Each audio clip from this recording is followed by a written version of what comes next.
Our next guest, joining us live via Zoom right now, is an author. Give it up for Jay Hall. Hi, Jay Hall, right? I got it right. Yes. Howdy. How you doing, brother? Good to see you. Thank you. So, okay, you are an author of Biological Essentialism, right? Is that right? Yeah, that's correct. So tell me a little, we had connected on LinkedIn. Tell me a little bit about, before we get into this specific book, I want to hear your background. Oh, sure. I've taught at the community college level math and also technical school, high school, public school, and I've also subbed for our local classical academy. And my other background is in insurance and actuarial. I taught at, I worked at Farmers on Wilshire in Los Angeles. And so primarily insurance-related things and consulting and teaching math. Those are my two career choices. And then you kind of moved into a new field of writing books. That's right. I've had some success with some of them, and I'm trying to reach out to more popular topics, such as this book. Deals with a controversy of gender issues. So this one hopefully will get a broader range of an audience, because before it's been a little more on the scientific side. So the book is now available. Is that right? That's right. Just search Biological Essentialism, Jay Hall, or you can just go to my website, which is totalyouth.us. And this is what it looks like. And it has a lot of animals on it, but it deals with plants as well. And of course, there was the famous breeder. I think the plum cot came from one of the breeders from California. He used to hang out with Ford and Edison. And he basically realized you can only breed something to be so sweet or to be so big. On the internet, I saw an onion that was almost about as tall as the screen here, and maybe it was a lot of Miracle Grow. I don't know. But there are limitations to how variation among humans as well as plants and animals.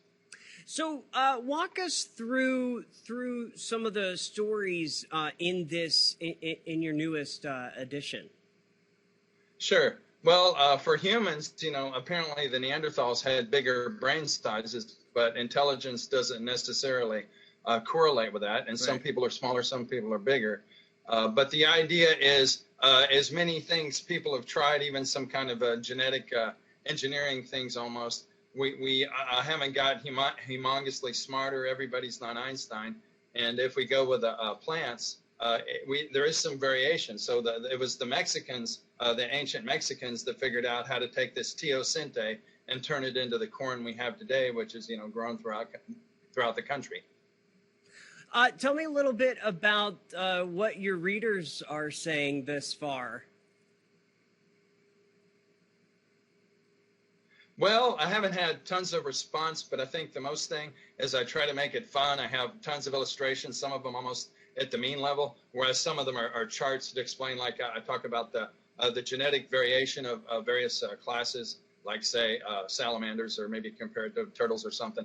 And there's always a limitation. In fact, for the different kinds of critters, the charts for the variation are almost identical, which would tend to contradict the Darwin view of how things developed, and would be consistent with the biological essentialism, which would say horses are horses, people are people, and hydras, those weird microscopic things with all the tentacles, hydras are hydras, that there's distinctions between cats and dogs, and they don't have a common ancestry. I would imagine this took so much research. Talk about that. Yeah, I started in 2019. If you do a search, depending on where you're doing it, biological essentialism, it'll bring up all kinds of current issues. But in the academic sense, in the philosophy area, or the biologists who have a philosophical bent and has a long history, biological essentialism actually refers to how Aristotle thought. And Aristotle recognized that if you see a particular kind of fish, it reproduces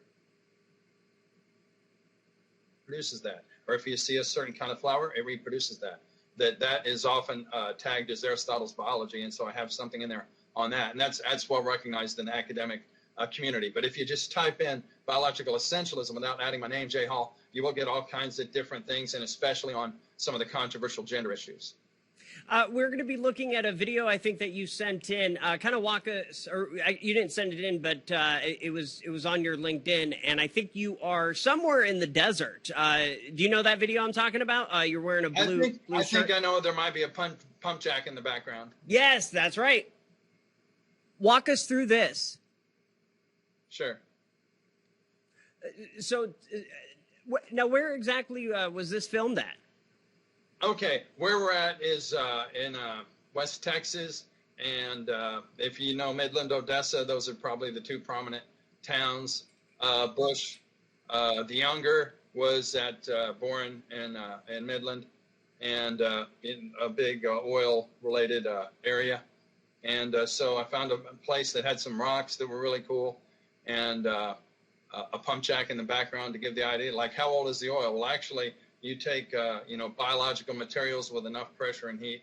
Oil doesn't really take that long. And, of course, in landfills, we have a local landfill just about a couple miles away. Landfills automatically produce gas from all the trash. So gas didn't take long to form. Oil didn't take long to form. And what I make an argument in the book is versus evolution. If you take the biological essentialist approach, it actually gradually leads to the view that we have to reinterpret the rocks, and maybe they're not so old like the mainstream geologists would claim. Wow, that's just fascinating. Let's see, what's next for you? Well, I'm going to try to tackle some of the conspiracy theorists, and I know a lot of things people are looking into different alternative media. And then I'm going to try to go back to what is the worldview? In other words, what do they ground all this from? And try to get back to what is their fundamental philosophy and basically religious belief, something a little different than just say, oh, this guy says, everything came from UFOs and he must be wrong and his hair is green or something. But try to get to the real issues and what they actually believe and why they're open to some of these extreme ideas, say like flat Earth, which I definitely reject, just to set the record straight. That's so funny. We were having a conversation with our intern about the flat Earth theory. She's a flat earther. Okay. I would have never thought she'd be a flat earther either. It's so funny. But people can purchase your book now. It's on Amazon, right? It's at Barnes and Noble. Barnes and Noble. Okay. Barnes and Noble. But the easiest way to do a general search, Biological Essentialism, J. Hall, or go to my website, totalyouth.us. Very good. Jay, thank you so much for joining us. Please come back with you before you release your next book, because I want to talk to you about that. That'll be exciting. Thank you. Thank you very much. Thank you, Jay. I'm Austin Reed. You're watching Central Valley Talk. We'll be back with another guest in just a bit. Don't go anywhere.